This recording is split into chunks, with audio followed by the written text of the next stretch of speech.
आओ उस महापुरुष के अगमी जीवन वल वधीए। उन्हां दे नाम नाल भगत लफ्ज़ लग्या है। भज दा मतलब हुंदा है सेवा करन वाला, भगती करन वाला, उपासना करन वाला, वो प्रेमी परमात्मा दा जो प्रीतम परायण हो जावे, सब कुछ परमात्मा नूं सौंप दवे, हर साह परमात्मा दी याद विच लेखे ला दवे, सवासां नाल सिमरन करे। जीव प्राण प्रभ मन है आधारा, भगत जीव है गुण गाए अपारा। भगत कौन है? जिन्हें जीवन का आसरा परमात्मा के नाम नूं बना लिया और वो परमात्मा के नाम तो बिना रह नहीं सकता। मच्छी के जीवन का आधार पानी है, पानी बिना नहीं रह सकती। बबीहे दे जीवन का आधार स्वांति बूंद है, स्वांति बूंद बिना मौत आउंदी है। उसनूं इदां महापुरुष भगत जन साधु जन उन्हां दे जीवन का आसरा हरि का नाम हुंदा है।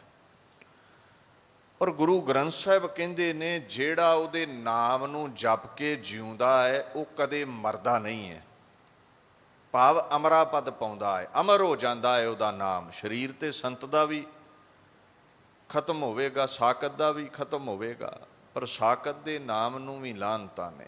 सतपुरुषां दा नाम अमर रहिंदा है। सो कहंदे his devotees live by singing the praise of the Lord. वो सदा जिंदा ने भगत जन जो खुदा दे गीत गाउंदे ने। भाई नंद लाल जी ने फारसी दे विच परशियन विच महापुरुषां दी भगती बाबत ते बोल कहे ने। कहंदे हमेशा जिंदा बवद बंदा ए खुदा गोया, के गैर बंदगीश नेस्त दर जहां आसार। कहंदे जेड़े महापुरुष बंदगी करते ने वो सदा ही जिंदा ने, वो मरदे नहीं, वो मिटदे नहीं, भाव उन्हां दा नाम अमर रहिंदा है। बाकी जिहड़ा भगती नहीं करदा कहंदे उहदा संसार विचों नामो निशान मिट जाता है। आसार निशान नूं कहंदे ने, कहंदे उहदा निशान नहीं रहिंदा दुनिया 'च। रवेगा वो जिन्हें बंदगी कीती है। ते कबीर जी उन्हां महापुरुषां चों महान ते सिरमौर महापुरुष ने जिन्हां सवासां नाल बंदगी कीती ते अमरा पद पा गए। कबीर जी का आगाज़ 1398 ईस्वी नूं भाव 1455 बिक्रमी संमत नूं बनारस विच हुंदा है। पिता अली है नीरू, माता नीमा है, जुलाहे ने। और इन्हां महापुरुषां दे आगाज़ दे संबंध विच बड़ियां कहानियां प्रचलित ने। एक कहानी ये प्रचलित की गई है भी कुआरी ब्राह्मणी दी कुख तो एक बालक पैदा होया। हुण इस गल नूं भली प्रकार जानदी है, लोग इस नूं कबूल नहीं करनगे। वो बच्चे नूं बनारस दे पास लहर तलाव दे कोल रख के चली गई ते उत्थे नीमा ते नीरू ने जो जुलाहे ने उन्हां बच्चा चुक लिया ते उहदी परवरिश कीती। ये ब्राह्मणी दी कुख तो पैदा होया, पता क्यों कहा गया है? उहदा एक कारण है। चाहे ब्राह्मण भी उसे मिट्टी का ही बनया जिहदा शूदर बनया है। ब्राह्मण दे 3 हत्थ नहीं हुंदे जां 4 अखां नहीं हुंदियां। ये वाधू दा हंकार उन्हें आपे ही पालिया होया है। हुण ब्राह्मण दी मनौत यह है भी चाहे कोई संत है, आलम है, फाजल है, विद्वान है, पंडित है, उज्जल बुद्धि है, ये केवल ब्राह्मणा घर ही पैदा हो सकते ने, शूद्रा घर पैदा नहीं होंदे। सो एक कहानी घड़ ली गई भी ब्राह्मणी दी कुख तो पैदा होए ने कबीर जी। खैर ਨੀਮਾ ਤੇ ਨੀਰੂ ਜੁਲਾਹਾ, ਮਾਤਾ ਪਿਤਾ ਨੇ ਕਬੀਰ ਦੇ, ਜਿਨ੍ਹਾਂ ਨੇ ਉਹਨਾਂ ਦੀ ਪਰਵਰਿਸ਼ ਕੀਤੀ ਹੈ। ਜੇ ਕਬੀਰ ਜੀ ਦੀ ਮਾਂ ਬ੍ਰਾਹਮਣੀ ਹੁੰਦੀ ਤੇ ਉਹਨਾਂ ਆਪਣੀ ਜਾਤ ਲੁਕੋਈ ਨਹੀਂ ਹੈ। ਬਾਣੀ ਵਿੱਚ ਇਹ ਦੱਸਿਆ ਹੈ ਵੀ ਮੈਂ ਕਿੱਥੋਂ ਬਿਲੋਂਗ ਕਰਦਾ ਹਾਂ। ਉਹ ਜ਼ਰੂਰ ਲਿਖਦੇ ਵੀ ਮੈਂ ਬ੍ਰਾਹਮਣੀ ਦਾ ਜਾਇਆ ਹਾਂ ਤੇ ਪਾਲਿਆ ਮੈਨੂੰ ਜੁਲਾਹਿਆਂ ਨੇ ਹੈ।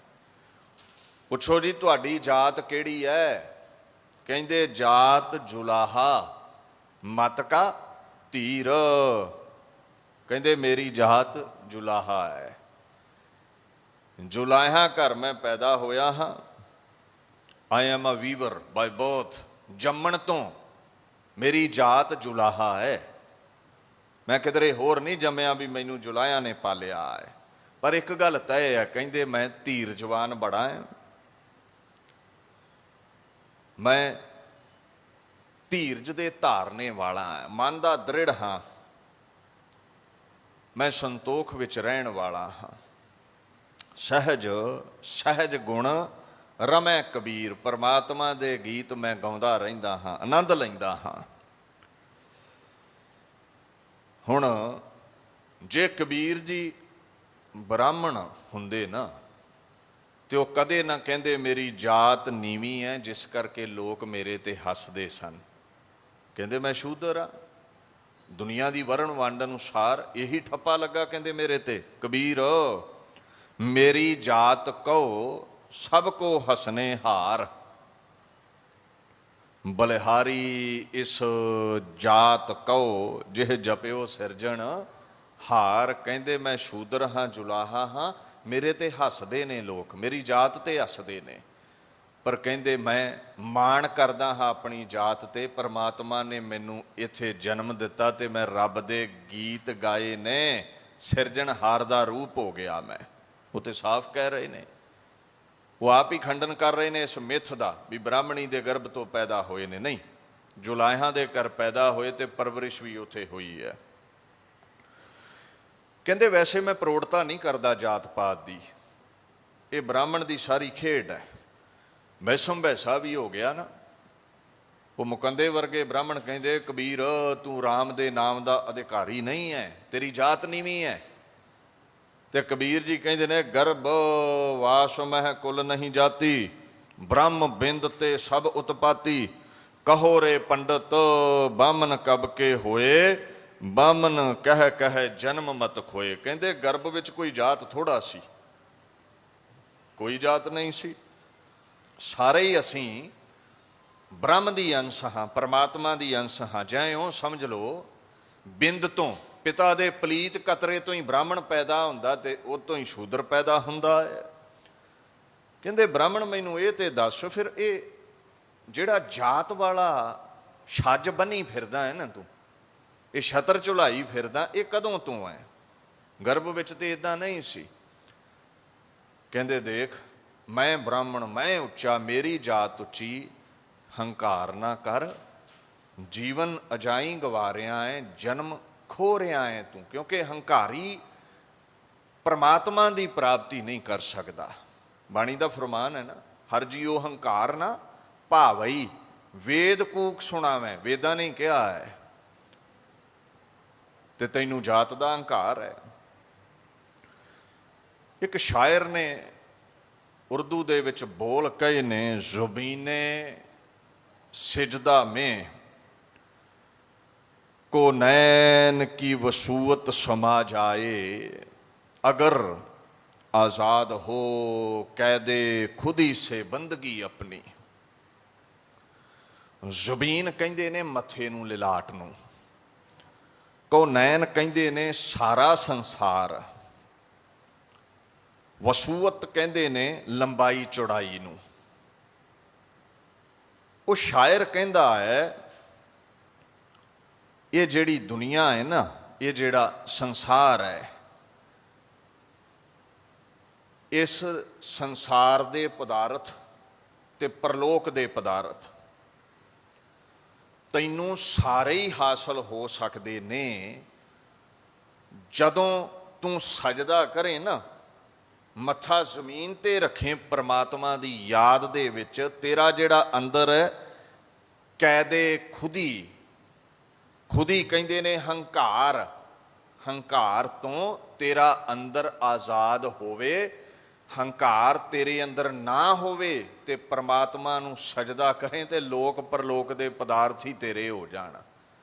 ਜੇ ਅੰਦਰ ਹੰਕਾਰ ਹੈ ਤੇ ਪਰਮਾਤਮਾ ਨਹੀਂ ਮਿਲਦਾ। ਇਹ ਤੇ ਭਰੇ ਹੀ ਹੰਕਾਰ ਨਾ ਪਏ ਨੇ, ਅਸੀਂ ਬ੍ਰਾਹਮਣ, ਅਸੀਂ ਬ੍ਰਹਮ ਦੀ ਵਿਚਾਰ ਕਰਨ ਵਾਲੇ ਆ। ਇਹ ਕਹਿੰਦੇ ਕਿਧਰੇ ਨਹੀਂ ਪਹੁੰਚੇ।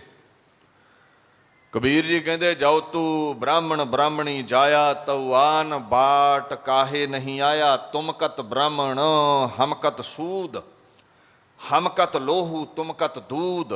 ਕਹੋ ਕਬੀਰ ਜੋ ਬ੍ਰਹਮ ਵਿਚਾਰੈ, ਸੋ ਬ੍ਰਾਹਮਣ ਕਹੀਅਤ ਹੈ ਹਮਾਰਾ। ਕਹਿੰਦੇ ਦੇਖ, ਮੈਂ ਵਰਣ ਵੰਡ ਨੂੰ ਮੰਨਣ ਤੋਂ ਇਨਕਾਰੀ ਹਾਂ। ਕਹਿੰਦੇ ਬ੍ਰਾਹਮਣ ਜੇ ਤੇਰਾ ਸਰੀਰ ਚੀਰੀਏ ਤੇ ਲਹੂ ਹੀ ਨਿਕਲੇਗਾ ਨਾ। ਮੇਰਾ ਸਰੀਰ ਚੀਰ ਕੇ ਵੇਖ ਲਾ, ਇੱਥੇ ਵੀ ਲਹੂ ਹੈ। ਤੇਰੇ ਕਿਹੜਾ ਦੁੱਧ ਨਿਕਲਦਾ ਹੈ ਸਰੀਰ ਚੀਰਿਆ। ਆਖਣ ਲੱਗੇ ਦੇਖ, ਤੇਰਾ ਸਰੀਰ ਹੱਡ ਮਾਸ ਦਾ ਬਣਿਆ ਹੈ, ਅੰਦਰ ਦੁਰਗੰਧ ਹੈ, ਤੇ ਮੇਰਾ ਸਰੀਰ ਵੀ ਇਸੇ ਤਰ੍ਹਾਂ ਦਾ ਹੀ ਬਣਿਆ ਹੈ। ਸਰੀਰਕ ਤਲ ਤੇ ਆਪਣੇ ਬ੍ਰਾਹਮਣ ਹੋਣ ਦਾ ਜੇ ਕੋਈ ਸਬੂਤ ਹੈ ਤੇ ਮੈਨੂੰ ਦੇ। ਕਹਿੰਦੇ ਫਰਕ ਮਨ ਵਿੱਚ ਹੁੰਦਾ ਏ, ਸੋਚਣੀ ਵਿੱਚ ਹੁੰਦਾ ਹੈ, ਵਿਚਾਰਾਂ ਵਿੱਚ ਹੁੰਦਾ ਹੈ। ਜਿਸ ਦੇ ਵਿਚਾਰਾਂ ਵਿੱਚ ਖੁਦਾਇਆ ਹੈ, ਪਰਮ ਈਸ਼ਵਰ ਹੈ, ਬ੍ਰਹਮ ਹੈ, ਉਹੀ ਅਸਲ ਬ੍ਰਾਹਮਣ ਹੈ, ਜਿਹੜਾ ਬ੍ਰਹਮ ਦੀ ਵਿਚਾਰ ਵਿੱਚ ਸਰਸਾਰ ਰਹਿੰਦਾ ਹੈ। ਤੇ ਜਿਸ ਦੇ ਅੰਦਰ ਅੰਤਸ਼ਕਰਨ ਦੀ ਗਹਿਰਾਈ ਵਿੱਚ ਵਿਕਾਰ ਨੇ, ਕਾਮ ਕ੍ਰੋਧ ਲੋਭ ਮੋਹ ਹੰਕਾਰ ਹੈ, ਅਸਲ ਵਿਚਾਰਾਂ ਤੋਂ ਜਿਹੜਾ ਗਿਰਿਆ ਬੰਦਾ ਹੈ ਉਹ ਸ਼ੂਦਰ ਹੈ, ਉਹ ਨੀਵਾਂ ਹੈ। ਸੋ ਸਰੀਰ ਦੇ ਤਲ ਤੇ ਨਾ ਤੂੰ ਉੱਚਾ ਤੇ ਨਾ ਮੈਂ ਨੀਵਾਂ। ਵਿਚਾਰ ਦੇ ਤਲ ਤੇ ਇਹ ਠੀਕ ਹੈ। ਜਿਹਦੀ ਸੋਚ ਮਾੜੀ ਹੈ ਉਹ ਸ਼ੂਦਰ ਹੈ, ਜਿਹਦੀ ਸੋਚ ਚੰਗੀ ਹੈ, ਬ੍ਰਹਮ ਵਿੱਚ ਅਭੇਦ ਹੈ, ਜਿਹੜਾ ਉਹ ਬ੍ਰਾਹਮਣ ਹੈ। ਕਲਗੀਧਰ ਪਾਤਸ਼ਾਹ ਨੇ ਦਸਮ ਬਾਣੀ ਵਿੱਚ ਵੀ ਇਹੀ ਕਿਹਾ ਹੈ। ਕਹਿੰਦੇ ਹਿੰਦੂ ਤੁਰਕ ਕੋ ਰਾਫ ਜੀ ਇਮਾਮ ਸਾਫੀ, ਮਾਨਸ ਕੀ ਜਾਤ ਸਭੈ ਏਕੈ ਪਹਿਚਾਨ। ਬੋ ਕਰਤਾ ਕਰੀਮ ਸੋਈ, ਰਾਜਕ ਰਹੀਮ ਓਈ। ਦੂਸਰੋ ਨਾ ਭੇਦ ਕੋਈ, ਭੂਲ ਭ੍ਰਮ ਮਾਨ ਬੋ। ਕਰਤਾ ਕਰੀਮ ਸਾਰਿਆਂ ਨੂੰ ਬਣਾਉਣ ਵਾਲਾ ਹੈ। ਚਾਹੇ ਤੂੰ ਹਿੰਦੂ ਹੈ, ਤੁਰਕ ਹੈ, ਤੂੰ ਸਿੱਖ ਹੈ, ਈਸਾਈ ਹੈ, ਤੂੰ ਕੋਈ ਵੀ ਹੈ, ਮਾਨਸ ਦੀ ਜਾਤ ਇੱਕੋ ਹੀ ਹੈ। ਸਾਰੇ ਹੀ ਮਾਸ ਤੋਂ ਬਣੇ ਨੇ, ਸਾਰੇ ਹੀ ਬਿੰਦ ਤੋਂ ਬਣੇ ਨੇ, ਸਾਰੇ ਹੀ ਪ੍ਰਮਾਤਮਾ ਨੇ ਪੈਦਾ ਕੀਤੇ ਨੇ। ਸਾਰਿਆਂ ਦਾ ਘਾੜਨਹਾਰ ਪ੍ਰਮਾਤਮਾ ਹੀ ਹੈ। ਸੋ ਜਾਤ ਪਾਤ ਦਾ ਉਹਨਾਂ ਮਹਾਂਪੁਰਸ਼ਾਂ ਖੰਡਨ ਕੀਤਾ ਹੈ। ਸਿੱਖ ਜਗਤ ਦੇ ਸਿਧਾਂਤ ਵੀ ਐਸੇ ਸਨ। ਇਸੇ ਕਰਕੇ ਤੇ ਕਬੀਰ ਜੀ ਦੀ ਬਾਣੀ ਨੂੰ ਗੁਰੂ ਗ੍ਰੰਥ ਸਾਹਿਬ ਦੀ ਗੋਦ ਵਿੱਚ ਜਗ੍ਹਾ ਮਿਲੀ, ਗੁਰਾਂ ਨੇ ਆਪਣਾ ਰੂਪ ਸਮਝਿਆ। ਹੁਣ ਜਿਹੜੇ ਭਗਤ ਨੇ ਨਾ, ਹਰ ਸਦੀ ਵਿੱਚ ਪੈਦਾ ਹੁੰਦੇ ਨੇ। ਜੁਗ ਜੁਗ ਭਗਤ ਪਿਆਰੇ, ਹਰ ਆਪ ਸਵਾਰੇ ਆਪੇ ਭਗਤੀ ਲਾਏ। ਹਰ ਯੁੱਗ ਵਿੱਚ ਪੈਦਾ ਹੁੰਦੇ ਨੇ। ਪਰਮਾਤਮਾ ਆਪ ਭਗਤੀ ਕਰਾਉਂਦਾ ਹੈ, ਆਪ ਉਹਨਾਂ ਦਾ ਨਾਮ ਪ੍ਰਗਟ ਕਰਦਾ ਹੈ। ਜਦੋਂ ਕਬੀਰ ਜੀ ਦਾ ਆਗਾਜ਼ ਹੋਇਆ, ਇਹ ਸਮਾਂ ਭਗਤੀ ਕਾਲ ਦਾ ਸੀ। ਭਗਤ ਸ਼੍ਰੇਣੀ ਚੋਂ ਸਿਰਮੌਰ ਮਹਾਂਪੁਰਸ਼ ਹੋਏ ਨੇ, ਔਰ ਬੜੇ ਬੇਬਾਕ ਵਿਚਾਰ ਨੇ ਉਹਨਾਂ ਦੇ।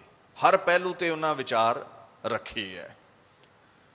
ਚਾਹੇ ਉਹ ਧਾਰਮਿਕ ਜੀਵਨ ਹੈ, ਚਾਹੇ ਰਾਜਨੀਤਿਕ ਜੀਵਨ ਹੈ, ਚਾਹੇ ਸਮਾਜਿਕ ਗੱਲਾਂ ਨੇ, ਹਰ ਪ੍ਰਾਣੀ ਨੂੰ ਉਹਨਾਂ ਸੇਧ ਦਿੱਤੀ ਹੈ।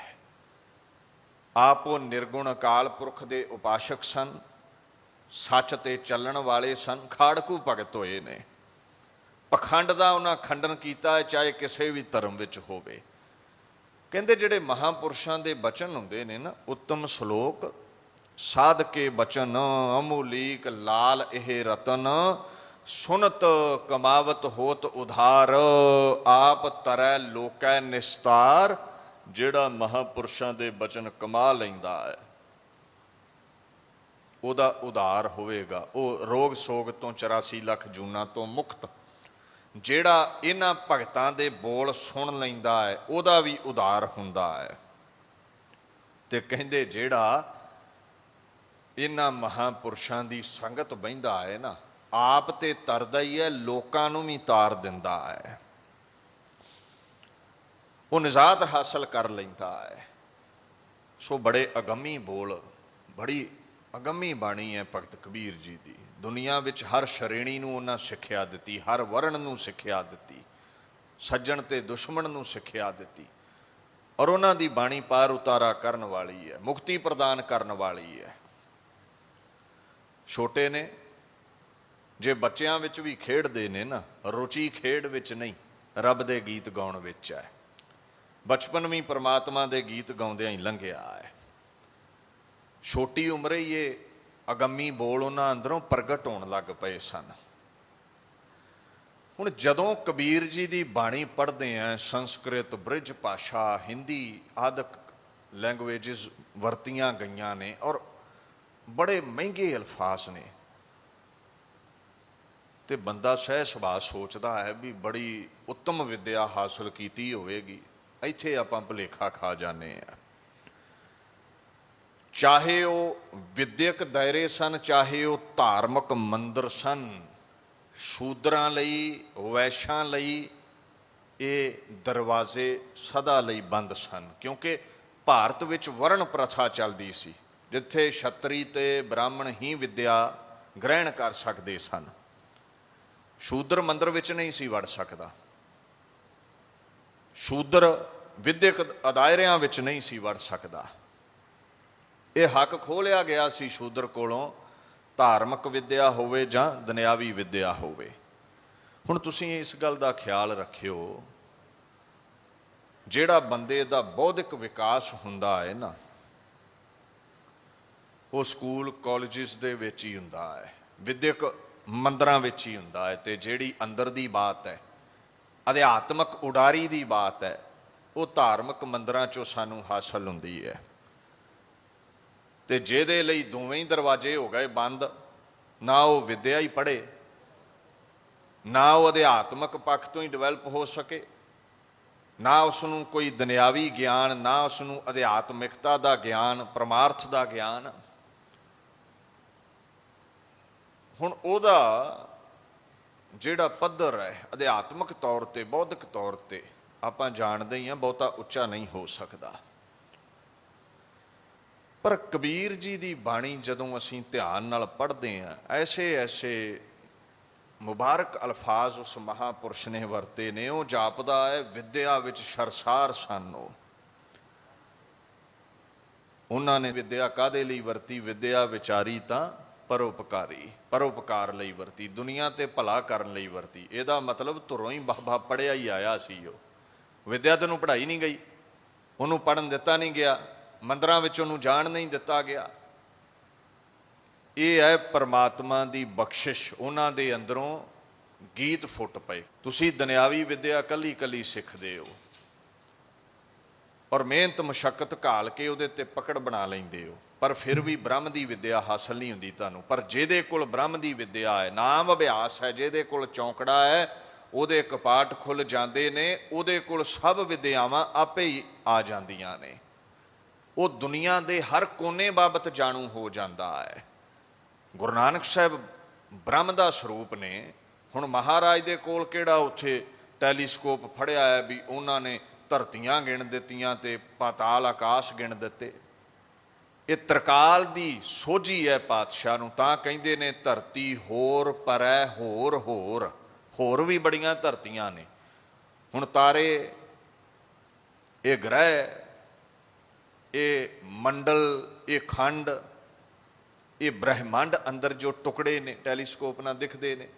ਹੋਰ ਧਰਤੀ ਵੀ ਹੈ, ਇਹ ਸਾਇੰਸ ਨਹੀਂ ਜਾਣ ਸਕੀ, ਪਰ ਗੁਰੂ ਨਾਨਕ ਸਾਹਿਬ ਕਹਿੰਦੇ ਹੈ, ਹੌਲੀ ਹੌਲੀ ਲੱਭ ਜਾਵੇਗੀ ਬੰਦੇ ਨੂੰ। ਸੋ ਇਹ ਤਿੰਨਾਂ ਲੋਕਾਂ ਦੀ ਸੋਝੀ ਹੁੰਦੀ ਹੈ।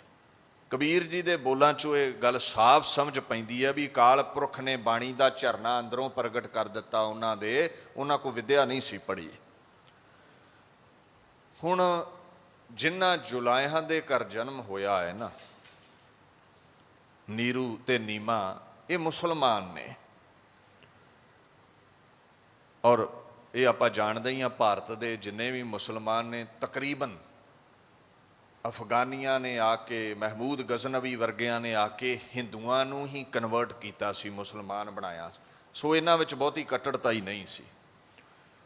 ਇਹਨਾਂ ਚਲੋ ਜਿੰਨੀ ਕੁ ਹੋ ਸਕਿਆ ਇਸਲਾਮ ਦੀ ਮੱਤ ਕਬੀਰ ਜੀ ਨੂੰ ਦਿੱਤੀ, ਪਰ ਅਸਲ ਵਿੱਚ ਕਬੀਰ ਜੀ ਦਾ ਝੁਕਾਅ ਸਨਾਤਨ ਮੱਤ ਵੱਲ ਸੀ। ਇਸੇ ਕਰਕੇ ਹੀ ਉਹਨਾਂ ਭਗਤ ਰਾਮਾਨੰਦ ਜੀ ਨੂੰ ਗੁਰੂ ਧਾਰਿਆ ਹੈ। ਮੈਂ ਇੱਕ ਉਦਾਹਰਨ ਦਿੰਦਾ ਤੁਹਾਡੇ ਸਨਮੁਖ। ਦਬਿਸਤਾਨੇ ਮਜ਼ਾਹਿਬ, ਇਹ ਜਿਹੜੀ ਪੁਸਤਕ ਹੈ ਨਾ, ਇਹਦੇ ਵਿੱਚ ਵੀ ਇਹ ਜ਼ਿਕਰ ਕਰਦੇ ਨੇ ਵੀ ਜਿਹੜਾ ਕਬੀਰ ਸੀ ਨਾ, ਹੀ ਵਾਜ਼ ਅ ਡਿਸਿਪਲ of Ramanand. Ramanand ji the follower ਸੀ ਇਹ, ਔਰ ਉਹਨਾਂ ਨੂੰ ਇਸਨੇ ਗੁਰੂ ਧਾਰਿਆ ਸੀ। ਉਹਨਾਂ ਕੋਲੋਂ ਉਪਦੇਸ਼ ਲੈਣਾ ਕੀਤਾ ਸੀ। ਰਾਮਾਨੰਦ ਜੀ ਨੂੰ ਗੁਰੂ ਧਾਰ ਕੇ ਇਹ ਪਹਿਲਾਂ ਵੈਰਾਗੀ ਮੱਤ ਦੇ ਵਿੱਚ ਸ਼ਾਮਲ ਹੋਏ ਨੇ, ਵੈਸ਼ਨਵ ਮੱਤ ਦੇ ਵਿੱਚ ਸ਼ਾਮਲ ਹੋਏ ਨੇ। ਭਾਈ ਗੁਰਦਾਸ ਜੀ ਪ੍ਰੋੜਤਾ ਕਰਦੇ ਨੇ, ਕਹਿੰਦੇ ਹੋਏ ਬਿਰਖਤ ਬਿਨਾਰਸੀ, ਰਹਿੰਦਾ ਰਾਮਾਨੰਦ ਗੁਸਾਈ, ਅੰਮ੍ਰਿਤ ਵੇਲੇ ਉੱਠ ਕੈ ਜਾਂਦਾ ਗੰਗਾ ਨਹਾਵਣ ਤਾਈ, ਅੱਗੋਂ ਹੀ ਦੇ ਜਾਏ ਕਹਿ ਲੰਮਾ ਪਿਆ ਕਬੀਰ ਤਿਥਾਈ, ਪੈਰੀਂ ਟੁੰਬ ਉਠਾਲਿਆ ਬੋਲਹੁ ਰਾਮ ਸਿੱਖ ਸਮਝਾਈ, ਜਿਉ ਲੋਹਾ ਪਾਰਸ ਸ਼ੋਹੇ ਚੰਦਨ ਵਾਸ ਨਿਮ ਮਹਿਕਾਈ, ਪਸ਼ੂ ਪ੍ਰੇਤੋਂ ਦੇਵ ਕਰ ਪੂਰੇ ਸਤਿਗੁਰ ਦੀ ਵਡਿਆਈ। ਕਹਿੰਦੇ ਬਾਬਾ ਰਾਮਾਨੰਦ ਨਾ ਤੜਕੇ ਇਸ਼ਨਾਨ ਕਰਨ ਜਾਂਦੇ ਸੀ ਗੰਗਾ ਤੇ। ਹੁਣ ਕਬੀਰ ਜੀ ਜਾਣਦੇ ਨੇ ਮੈਂ ਵਰਣ ਵੰਡ ਅਨੁਸਾਰ ਸ਼ੂਦਰ ਹਾਂ, ਮੈਨੂੰ ਉਪਦੇਸ਼ ਨਹੀਂ ਦੇਣਾ ਇਹਨਾਂ। ਇਹ ਬੜਾ ਡੂੰਘਾਈ ਦਾ ਮਸਲਾ ਸੀ ਉਸ ਸਮੇਂ। ਰਸਤੇ ਵਿੱਚ ਲੇਟ ਗਏ ਕਬੀਰ ਜੀ, ਹਨੇਰੇ ਵਿੱਚ ਨਾ ਬਾਬਾ ਰਾਮਾਨੰਦ ਲੰਘਣ ਲੱਗੇ ਤੇ ਚਰਨ ਟਕਰਾ ਗਏ ਉਹਨਾਂ ਦੇ ਕਬੀਰ ਜੀ ਦੇ ਨਾਲ, ਤੇ ਸਹਿ ਸੁਭਾ ਬਿਰਖਤ ਰਾਮਾਨੰਦ ਜੀ ਨੇ ਬੋਲ ਕਿਹਾ, ਕਹਿੰਦੇ ਉੱਠ ਰਾਮ ਕੇ ਰਾਮ ਕਹੋ। ਬਸ ਉਹ ਹਿਰਦੇ ਵਿੱਚ ਰਾਮ ਲਫ਼ਜ਼ ਟਿਕਾ ਕੇ ਤਪੱਸਿਆ ਕੀਤੀ ਤੇ ਕਬੀਰ ਉਹ ਪਰਮ ਹਸਤੀ ਨੂੰ ਪ੍ਰਾਪਤ ਹੋਇਆ ਜਿਹਦੀ ਜੈ ਜੈਕਾਰ ਅੱਜ ਕਈ ਸਦੀਆਂ ਬੀਤਣ ਤੋਂ ਬਾਅਦ ਵੀ ਦੁਨੀਆ ਤੇ ਹੋ ਰਹੀ ਹੈ। ਪਹਿਲਾਂ ਚੱਲੇ ਨੇ ਰਾਮਾਨੰਦ ਜੀ ਕੋਲੋਂ ਸਿੱਖਿਆ ਲੈ ਕੇ, ਔਰ ਉਹ ਆਪ ਕਹਿੰਦੇ ਨੇ, ਉਹ ਮਹਾਂਪੁਰਸ਼ ਆਪ ਕਹਿੰਦੇ ਨੇ, ਮੈਂ ਜੇ ਪ੍ਰਮਾਤਮਾ ਵਿੱਚ ਭੇਦ ਹੋਇਆ। ਕਬੀਰ ਜੀ ਕਹਿੰਦੇ ਰਾਮ ਰਮਤ ਮਤ ਪ੍ਰਗਟੀ ਆਈ, ਕਹੋ ਕਬੀਰ ਗੁਰ ਸੋਝੀ ਪਾਈ। ਕਬੀਰ ਜੀ ਕਹਿੰਦੇ ਗੁਰਾਂ ਦੀ ਸੋਝੀ ਨਾਲ ਹੀ ਰਾਮ ਨੂੰ ਜਪਣ ਵਾਲੀ ਮਤ ਪ੍ਰਾਪਤ ਹੋਈ ਹੈ ਮੈਨੂੰ, ਤੇ ਫਿਰ ਹੀ ਮੈਂ ਪ੍ਰਮਾਤਮਾ ਦੇ ਨਾਮ ਦਾ ਅਭਿਆਸ ਕਰਕੇ ਇਸ ਅਵਸਥਾ ਤੇ ਪਹੁੰਚਿਆ ਹਾਂ, ਪ੍ਰਮਾਤਮਾ ਵਿੱਚ ਅਭੇਦ ਹੋਇਆ ਹਾਂ। ਪਰ ਇੱਕ ਗੱਲ ਮੈਂ ਕਹਿ ਦੇਵਾਂ, ਚਾਹੇ ਉਹ ਸ਼ੁਰੂ ਵਿੱਚ ਬੈਰਾਗੀ ਸਨ, ਪਰ ਹੌਲੀ ਹੌਲੀ ਉਹ ਸਰਗੁਣ ਤੋਂ ਨਿਰਗੁਣ ਤਾਈਂ ਪਹੁੰਚੇ, ਅਕਾਲ ਪੁਰਖ ਤਾਈਂ ਪਹੁੰਚੇ। ਉਹਨਾਂ ਦੇ ਵਿਚਾਰ ਇਸਲਾਮ ਤੇ ਹਿੰਦੂ ਮਤ ਤੋਂ ਬਿਲਕੁਲ ਹੀ ਵੱਖਰੇ ਸਨ। ਉਹ ਕਹਿੰਦੇ ਨੇ ਕਬੀਰ ਨਿਰਗੁਣ ਨਾਮ ਨਾ ਰੋਸ, ਇਸ ਪਰਚਾਏ ਪਰਚ ਰਹੋ ਏਸ। ਕਹਿੰਦੇ ਐ ਇਨਸਾਨ ਮਾਇਆ ਦੇ ਮੋਹ ਤੋਂ ਉੱਚਾ ਉੱਠ, ਪ੍ਰਭੂ ਦੇ ਨਾਮ ਨੂੰ ਨਾ ਭੁਲਾ। ਨਿਰਗੁਣ ਜਿਹਦਾ ਸਰੀਰ ਹੀ ਨਹੀਂ, ਇਹਦਾ ਮਤਲਬ ਕਬੀਰ ਜੀ ਨਿਰਗੁਣ ਦੇ ਉਪਾਸ਼ਕ ਸਨ, ਪਰਮਾਤਮਾ ਦੇ ਉਪਾਸ਼ਕ ਸਨ। ਚੱਲੇ ਬਾਬਾ ਰਾਮਾਨੰਦ ਜੀ ਤੋਂ ਤੇ ਪਹੁੰਚੇ ਅਕਾਲ ਪੁਰਖ ਤਾਈਂ। ਸੋ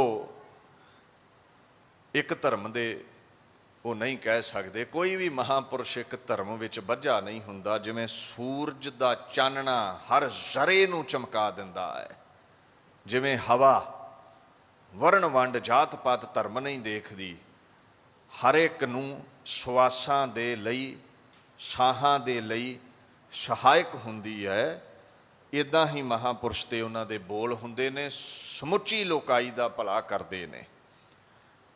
ਹੁਣ ਬ੍ਰਾਹਮਣ ਤੇ ਮੌਲਵੀ ਦੋਵੇਂ ਹੀ ਬੜੀ ਈਰਖਾ ਕਰਦੇ ਨੇ ਵੀ ਕਬੀਰ ਕਿਸੇ ਦੇ ਜਾਲ ਵਿੱਚ ਵੀ ਨਹੀਂ ਫਸਿਆ। ਚਾਹੇ ਮੌਲਵੀ ਕੋਈ ਪਖੰਡ ਕਰਦਾ, ਚਾਹੇ ਬ੍ਰਾਹਮਣ ਕੋਈ ਪਖੰਡ ਕਰਦਾ, ਕਬੀਰ ਜੀ ਪਖੰਡ ਤੇ ਚੋਟ ਕਰਦੇ ਨੇ। ਕਿਸੇ ਧਰਮ ਤੇ ਨਹੀਂ, ਪਖੰਡ ਤੇ ਚੋਟ ਕਰਦੇ ਨੇ। 8-9 ਵਰਿਆਂ ਦੇ ਹੋਏ ਤੇ ਮੌਲਵੀ ਨੇ ਆਣ ਜਾਲ ਵਿਛਾਇਆ। ਕਹਿੰਦੇ ਜੀ ਇਸਲਾਮ ਮਤ ਦੀ ਮਰਿਆਦਾ ਹੈ, ਸਿਧਾਂਤ ਹੈ, ਇਹਨਾਂ ਨੂੰ ਸੁੰਨਤ ਕਰਵਾਉਣੀ ਪਵੇਗੀ, ਉਮਰ ਹੋ ਗਈ ਹੈ। ਨੀਰੂ ਜੁਲਾਹਾ ਬੜਾ ਖੁਸ਼ ਹੈ, ਕਿਉਂਕਿ ਇਸਲਾਮ ਦੇ ਵਿੱਚ ਜਦੋਂ ਸੁੰਨਤ ਕਰਨ ਦਾ ਸਮਾਂ ਹੁੰਦਾ, ਉਹ ਦਿਨ ਆਉਂਦਾ ਹੈ, ਰਿਸ਼ਤੇਦਾਰ ਸਾਕ ਸੰਬੰਧੀ ਆਉਂਦੇ ਨੇ, ਬੜਾ ਖੁਸ਼ੀ ਦਾ ਸਮਾਂ ਹੁੰਦਾ ਹੈ ਵੀ ਇਹ ਸਾਡਾ ਬਾਲਕ ਸ਼ਰ੍ਹਾ ਵਿੱਚ ਆ ਜਾਵੇਗਾ। ਬੜੀ ਮਠਿਆਈ ਵੰਡੀ ਜਾਂਦੀ ਹੈ। ਇਦਾਂ ਦਾ ਮਾਹੌਲ ਹੀ ਕਬੀਰ ਜੀ ਦੇ ਘਰ ਵਿੱਚ ਸੀ। ਪਰ ਕਬੀਰ ਜੀ ਕਹਿੰਦੇ ਮੈਂ ਸੁੰਨਤ ਨਹੀਂ ਕਰਵਾਉਣੀ। ਨੀਰੂ ਤੇ ਨੀਮਾ ਮਾਤਾ ਪਿਤਾ ਸਹਿਮਤ ਨੇ ਮੌਲਵੀ ਨਾਲ। ਕਬੀਰ ਜੀ ਕਹਿੰਦੇ ਮੈਂ ਸੁੰਨਤ ਨਹੀਂ ਕਰਾਉਣੀ। ਉਹਨਾਂ ਦੇ ਬੋਲ ਨੇ ਬਾਣੀ ਵਿੱਚ, ਸਖਤ ਸਨੇਹ ਕਰ ਸੁੰਨਤ ਕਰੀਐ, ਮੈਂ ਨਾ ਬਦੋਗਾ ਭਾਈ, ਜੋਰੇ ਖੁਦਾਏ ਮੋਹੇ ਤੁਰਕ ਕਰੇਗਾ ਆਪਨ ਹੀ ਕਟ ਜਾਈ। ਸੁੰਨਤ ਕੀਏ ਤੁਰਕ ਜੇ ਹੋਏਗਾ, ਔਰਤ ਕਾ ਕਿਆ ਅਰਧ ਸਰੀਰੀ ਨਾਰ ਨਾ ਛੋੜੈ, ਤਾਂ ਤੇ ਹਿੰਦੂ ਹੀ ਰਹੀਐ। ਇਹਦੇ ਅਰਥ ਕੀ ਨੇ? ਕਬੀਰ ਜੀ ਮਹਾਰਾਜ ਮੌਲਵੀ ਨੂੰ ਕਹਿੰਦੇ ਵੇਖੋ, ਤੁਸੀਂ ਮੇਰੀ ਇੰਦਰੀ ਕੱਟ ਦੇਣੀ ਹੈ ਛੁਰੀ ਦੇ ਨਾਲ, ਤੇ ਤੁਸੀਂ ਕਹਿੰਦੇ ਹੋ ਮੈਂ ਸੱਚਾ ਮੁਸਲਮਾਨ ਬਣ ਜਾਵਾਂਗਾ। ਤੇ ਜੇ ਪਰਮਾਤਮਾ ਕੇਵਲ ਦੁਨੀਆ ਦੇ ਉੱਤੇ ਮੁਸਲਮਾਨ ਹੀ ਚਾਹੁੰਦਾ ਸੀ ਤੇ ਉਹ ਜਨਮ ਤੋਂ ਹੀ ਇੰਦਰੀ ਇਹ ਕੱਟ ਦਿੰਦਾ। ਮਾਂ ਦੇ ਗਰਭ ਵਿੱਚ ਹੀ ਇਹ ਇੰਦਰੀ ਤੇ ਕੱਟੀ ਜਾਣੀ ਚਾਹੀਦੀ ਸੀ। ਅੱਛਾ ਚਲੋ, ਜੇ ਮਰਦ ਦੀ ਸੁੰਨਤ ਕੀਤਿਆਂ ਹੀ ਉਹ ਧਰਮੀ ਬਣਦਾ ਹੈ, ਮੁਸਲਮਾਨ ਬਣਦਾ ਹੈ, ਫਿਰ ਹੁਣ ਇਸਤਰੀ ਦਾ ਕੀ ਕੀਤਾ ਜਾਵੇ? ਹੁਣ ਇਸਤਰੀ ਹੋਣਾ ਫਿਰ ਤੇ ਗੁਨਾਹ ਹੋ ਗਿਆ। ਉਹ ਧਰਮ ਦੀ ਧਾਰਨੀ ਨਹੀਂ ਬਣ ਸਕਦੀ। ਇਹ ਤੇ ਫਿਰ ਰੱਬ ਨੂੰ ਦੋਸ਼ ਗਿਆ, ਉਹਨੇ ਇਸਤਰੀ ਬਣਾਈ ਕਿਉਂ ਹੈ ਜੋ ਧਰਮ ਦੇ ਧਾਰਨੀ ਹੋ ਨਹੀਂ ਸਕਦੀ। ਕਹਿੰਦੇ ਇਸਤਰੀ ਬੰਦੇ ਦਾ ਸਾਥ ਨਹੀਂ ਛੱਡਦੀ ਜੀਵਨ ਭਰ, ਜੋ ਗੁਣਵੰਤੀ ਹੈ। ਹੁਣ ਕਹਿੰਦੇ ਜਦੋਂ ਇਸਤਰੀ ਮਰਦ ਦਾ ਸਾਥ ਨਹੀਂ ਛੱਡਦੀ, ਘਰ ਵਾਲੀ ਦੀ ਤੇ ਸੁੰਨਤ ਹੋ ਨਹੀਂ ਸਕਦੀ। ਇਹ ਕੀ ਗੱਲ ਹੋਈ? ਇਸਤਰੀ ਮਰਦ ਦੇ ਜੀਵਨ ਦਾ ਹਾਫ ਹੈ, ਅੱਧਾ ਹਿੱਸਾ ਹੈ। ਅੱਧਾ ਹਿੱਸਾ ਕਹਿੰਦੇ ਬਣ ਗਿਆ ਮੁਸਲਮਾਨ ਤੇ ਅੱਧਾ ਤਾਂ ਫਿਰ ਹਿੰਦੂ ਹੀ ਰਹਿ ਗਿਆ। ਕਹਿੰਦੇ ਇਹ ਗੱਲ ਨਹੀਂ ਬਣਦੀ। ਸਰੀਰ ਦੇ ਸਾਰੇ ਅੰਗ ਖੁਦਾ ਦੇ ਬਖਸ਼ੇ ਨੇ, ਸਾਰੇ ਹੀ ਸੰਪੂਰਨ ਨੇ, ਮੈਂ ਵੱਢ ਟੁੱਕ ਨਹੀਂ ਕਰਨੀ। ਛਾੜ ਕਤੇਬ ਰਾਮ ਭਜ ਬੌਰੇ, ਜ਼ੁਲਮ ਕਰਤ ਹੈ ਭਾਰੀ, ਕਬੀਰੈ ਪਕਰੀ ਟੇਕ ਰਾਮ ਕੀ ਤੁਰਕ ਰਹੇ ਪਚਹਾਰੀ। ਕਹਿੰਦੇ ਆਏ ਮੌਲਵੀ, ਕਤੇਬ ਪੜ੍ਹ ਕੇ ਬਹਿਸ ਕਰਨੀ ਛੱਡ, ਖੁਦਾ ਨੂੰ ਰਾਮ ਨੂੰ ਯਾਦ ਕਰਿਆ ਕਰ। ਕਿਉਂ ਧੱਕੋ ਜ਼ੋਰੀ ਸੁੰਨਤ ਕਰਦੇ ਫਿਰਦੇ ਹੋ? ਧਰਮ ਤੇ ਪ੍ਰੇਮ ਨਾਲ ਫੈਲਾਇਆ ਜਾਂਦਾ ਹੈ, ਡਾਂਗ ਨਾਲ ਤੇ ਪਾਪ ਫੈਲਦਾ ਹੈ, ਧਰਮ ਨਹੀਂ। ਮੈਂ ਤੇ ਰਾਮ ਦੀ ਸ਼ਰਨ ਹਾਂ। ਹੁਣ ਉਹ ਜਾਣੇ ਮੈਂ ਧਰਮੀ ਹਾਂ ਕਿ ਅਧਰਮੀ ਹਾਂ, ਉਹੀ ਮੁਕਤੀ ਦਾ ਦਾਤਾ ਹੈ। ਦੂਜੇ ਬੰਨੇ ਜੇ ਤੁਸੀਂ ਆਖੋ ਨਾ, ਫਿਰ ਜੰਜੂ ਦੇ ਪੱਖ ਵਿੱਚ ਗਏ ਹੋਣਗੇ। ਕਹਿੰਦੇ ਨਹੀਂ, ਹਮ ਘਰ ਸੂਤ ਤਨੈ ਨਿਤ ਤਾਨਾ, ਕੰਠ ਜਨੇਊ ਤੁਮਾਰੈ, ਤੁਮ ਤੋ ਵੇਦ ਪੜੋ ਗਾਇਤਰੀ, ਗੋਬਿੰਦ ਹਿਰਦੈ ਹਮਾਰੈ। ਕਹਿੰਦੇ ਬ੍ਰਾਹਮਣ ਜੀ ਤੁਸੀਂ ਕਹਿੰਦੇ ਹੋ ਜੰਜੂ ਪਾਓ, ਜੰਜੂ ਬ੍ਰਾਹਮਣ ਪਾਉਂਦਾ ਹੈ, ਬ੍ਰਾਹਮਣ ਸਾਰਿਆਂ ਵਰਨਾਂ ਨਾਲੋਂ ਉੱਚਾ ਹੈ, ਜੰਜੂ ਦਾ ਮਾਣ ਕਰਦੇ ਹੋ। ਇਹ ਕੀ ਹੈ? 2-4 ਧਾਗੇ ਇਕੱਠੇ ਕਰਕੇ ਤੁਸੀਂ ਗਲ ਵਿੱਚ ਪਾਏ ਨੇ। ਆਹ ਵੇਖੋ ਐਡੇ ਐਡੇ ਪਿੰਨੇ ਪਏ ਨੇ ਸਾਡੇ ਘਰ ਵਿੱਚ ਇਹਨਾਂ ਧਾਗਿਆਂ ਦੇ, ਇਹ ਸਾਡੇ ਹੀ ਬੁਣੇ ਹੋਏ ਨੇ। ਜੇ ਅਸੀਂ ਨੀਚ ਹਾਂ, ਅਸੀਂ ਸ਼ੂਦਰ ਹਾਂ, ਤੇ ਸਾਡੇ ਬਣੇ ਧਾਗੇ ਦਾ ਜੰਜੂ ਗਲ ਵਿੱਚ ਕਿਉਂ ਪਾਉਂਦੇ ਹੋ ਤੁਸੀਂ? ਸੋ ਕਹਿੰਦੇ ਇਹ ਗੱਲ ਠੀਕ ਨਹੀਂ ਕਰਦੇ ਤੁਸੀਂ। ਅੱਛਾ ਫਿਰ ਜੰਜੂ ਪਾ ਕੇ ਤੁਸੀਂ ਕੀ ਪੜ੍ਹਦੇ ਹੋ? ਗਾਇਤਰੀ ਪੜ੍ਹਦੇ ਹੋ, ਰੱਬ ਨੂੰ ਯਾਦ ਕਰਦੇ ਹੋ। ਕਹਿੰਦੇ ਤੁਸੀਂ ਜ਼ੁਬਾਨ ਕਰਕੇ ਗਾਇਤਰੀ ਪੜ੍ਹੀ, ਜ਼ੁਬਾਨ ਕਰਕੇ ਤੁਸੀਂ ਪ੍ਰਮਾਤਮਾ ਦੇ ਗੀਤ ਗਾਏ। ਅੰਦਰ ਤੁਹਾਡੇ ਕਪਟ ਸੀ, ਅੰਦਰ ਜਜਮਾਨਾਂ ਕੋਲੋਂ ਪੈਸਾ ਇਕੱਠਾ ਕਰਨ ਦਾ ਲੋਭ ਸੀ। ਜਿਹੜੇ ਗੋਬਿੰਦ ਨੂੰ ਗਾਇਤਰੀ ਰਾਹੀਂ, ਵੇਦਾਂ ਰਾਹੀਂ ਯਾਦ ਕਰਦੇ ਹੋ, ਮੇਰੇ ਤੇ ਅੰਦਰ ਵਸਿਆ ਹੋਇਆ ਹੈ, ਮੇਰੇ ਤੇ ਅੰਦਰ ਉਹ ਟਿਕਿਆ ਹੋਇਆ ਹੈ, ਮੈਂ ਤੇ ਉਹਦੇ ਵਿੱਚ ਇਕਮਿਕ ਹੋ ਚੁੱਕਿਆ ਹਾਂ। ਸੋ ਤੁਸੀਂ ਇਹ ਸਾਡੇ ਘਰ ਦਾ ਕੱਤਿਆ ਹੀ ਸੂਤ ਗਲ ਵਿੱਚ ਪਾਈ ਫਿਰਦੇ ਹੋ ਤੇ ਮਾਣ ਕਰਦੇ ਹੋ ਜੀ ਅਸੀਂ ਉੱਚੇ ਬ੍ਰਾਹਮਣ ਹਾਂ। ਫਿਰ ਇਹ ਸੂਤ ਲਾ ਦਿਓ ਨਾ ਤੁਸੀਂ। ਸੋ ਐਸੇ ਉਹਨਾਂ ਦੇ ਅਗੰਮੀ ਉਪਦੇਸ਼ ਸਨ। ਕਹਿੰਦੇ ਮੇਰੀ ਜਿਹਬਾ ਬਿਸ਼ਨ ਨੈਣ ਨਾਰਾਇਣ, ਹਿਰਦੈ ਬਸੈ ਗੋਬਿੰਦਾ, ਜਮ ਦੁਆਰ ਜਬ ਪੂਛਸ ਬਵਰੇ ਤਬ, ਕਿਆ ਕਹਿਸ ਮੁਕੰਦਾ। ਉਹ ਮੁਕੰਦੇ ਬ੍ਰਾਹਮਣ, ਪਰਮਾਤਮਾ ਮਨ ਵੇਂਦਾ ਹੈ, ਤਨ ਨਹੀਂ ਵੇਂਦਾ। ਉਹ ਅੰਦਰ ਤੁਹਾਡੇ ਨਹੀਂ ਟਿਕਿਆ। ਜਦੋਂ ਸਮਾਂ ਆਇਆ, ਦਰਗਾਹ ਵਿੱਚ ਫੈਸਲਾ ਹੋਇਆ, ਕੀ ਆਖੋਗੇ? ਗਾਇਤਰੀ ਪੜ੍ਹੀ, ਰੱਬ ਦੇ ਗੀਤ ਗਾਏ, ਪਰਮਾਤਮਾ ਵੇਖੇਗਾ ਤੁਹਾਡੇ ਮਨ ਵਿੱਚ ਉਹਦਾ ਸਿਮਰਨ ਨਹੀਂ ਸੀ, ਉਹਦਾ ਪ੍ਰੇਮ ਨਹੀਂ ਸੀ। ਤੁਸੀਂ ਜਮਦਵਾਰ ਜਾਓਗੇ ਤੇ ਮੇਰੇ ਅੰਦਰ ਗੋਬਿੰਦ ਰਾਮ ਟਿਕਿਆ ਹੋਇਆ ਹੈ, ਮੈਂ ਨਜਾਤ ਹਾਸਲ ਕਰਾਂਗਾ, ਮੈਂ ਮੁਕਤੀ ਹਾਸਲ ਕਰਾਂਗਾ। ਸੋ ਇਹ ਦੋਵਾਂ ਪੱਖਾਂ ਦੇ ਲੋਕ ਹੀ, ਚਾਹੇ ਮੌਲਵੀ ਨੇ, ਬ੍ਰਾਹਮਣ ਨੇ, ਕਬੀਰ ਜੀ ਨਾਲ ਨਫ਼ਰਤ ਕਰਦੇ ਸਨ। ਮੌਕਾ ਦੋਵਾਂ ਹੀ ਨਹੀਂ ਛੱਡਿਆ ਇਹਨੂੰ ਖਤਮ ਕਰਨ ਦਾ। ਕਈਆਂ ਨੇ ਸਮੇਂ ਦੇ ਹਾਕਮ, ਲੋਧੀ ਡਾਇਨੈਸਟੀ ਦੇ ਆਗੂ ਸਿਕੰਦਰ ਲੋਧੀ ਕੋਲ ਸ਼ਿਕਾਇਤ ਕੀਤੀ, ਬਾਦਸ਼ਾਹ ਕਬੀਰ ਬੜਾ ਅਨਾਪ ਸ਼ਨਾਪ ਬੋਲਦਾ ਹੈ, ਹਰ ਇੱਕ ਵਰਣ ਦੇ ਉਲਟ ਚੱਲਦਾ ਹੈ, ਹਰ ਇੱਕ ਧਰਮ ਦੇ ਉਲਟ ਚੱਲਦਾ ਹੈ, ਇਹਦਾ ਖੁਰਾ ਖੋਜ ਮਿਟਣਾ ਚਾਹੀਦਾ ਹੈ। ਐਲਾਨ ਕਰ ਦਿੱਤਾ ਬਾਦਸ਼ਾਹ ਸਿਕੰਦਰ ਲੋਧੀ ਨੇ, ਮਹਾਵਤ ਇਹਨੂੰ ਦਰੜਦੇ ਹਾਥੀ ਦੇ ਥੱਲੇ ਤੇ ਹਾਥੀ ਨੂੰ ਮਸਤ ਕਰੋ ਸ਼ਰਾਬ ਪਿਆ ਕੇ। ਕਬੀਰ ਜੀ ਕਹਿੰਦੇ ਮੈਨੂੰ ਬੰਨ੍ਹ ਕੇ ਨਾ ਸੰਗਲਾਂ ਨਾਲ ਪੋਟਲੀ ਮੇਰੀ ਬਣਾ ਕੇ ਤੇ ਮੈਨੂੰ ਹਾਥੀ ਅੱਗੇ ਸੁੱਟ ਦਿੱਤਾ। ਉਹਦੇ ਪਾਕ ਬੋਲ ਨੇ ਮਹਾਂਪੁਰਸ਼ ਦੇ, ਹਸਤ ਨਾ ਤੋਰੈ ਧਰੈ ਧਿਆਨ, ਵਾਂਕੈ ਹਿਰਦੈ ਬਸੈ। ਭਗਵਾਨ ਕਹਿੰਦੇ ਹਾਥੀ ਨੇ ਮੈਨੂੰ ਦਰੜਿਆ ਨਹੀਂ, ਤੋੜਿਆ ਨਹੀਂ, ਖਤਮ ਨਹੀਂ ਕੀਤਾ। ਉਹਦੇ ਅੰਦਰ ਵੀ ਤੇ ਰੱਬ ਵਸਦਾ ਤੇ ਮੇਰੇ ਅੰਦਰ ਵੀ ਰੱਬ ਹੈ। ਉਹਨੂੰ ਪਹਿਚਾਣ ਹੋ ਗਈ, ਉਲਟਾ ਹਾਥੀ ਨੇ ਮੈਨੂੰ ਸਿਰ ਝੁਕਾ ਦਿੱਤਾ। ਮਹਾਂਪੁਰਸ਼ ਦੇ ਬੋਲ ਨੇ, ਕਿਆ ਅਪਰਾਧ ਸੰਤ ਹੈ ਕੀਨਾ, ਬਾਂਧ ਪੋਟ ਕੁੰਚਰ ਕਉ ਦੀਨਾ। ਕੁੰਚਰ ਪੋਟ ਲੈ ਲੈ ਨਮਸਕਾਰੈ, ਬੂਝੀ ਨਹੀਂ ਕਾਜੀ ਅੰਧਿਆਰੈ।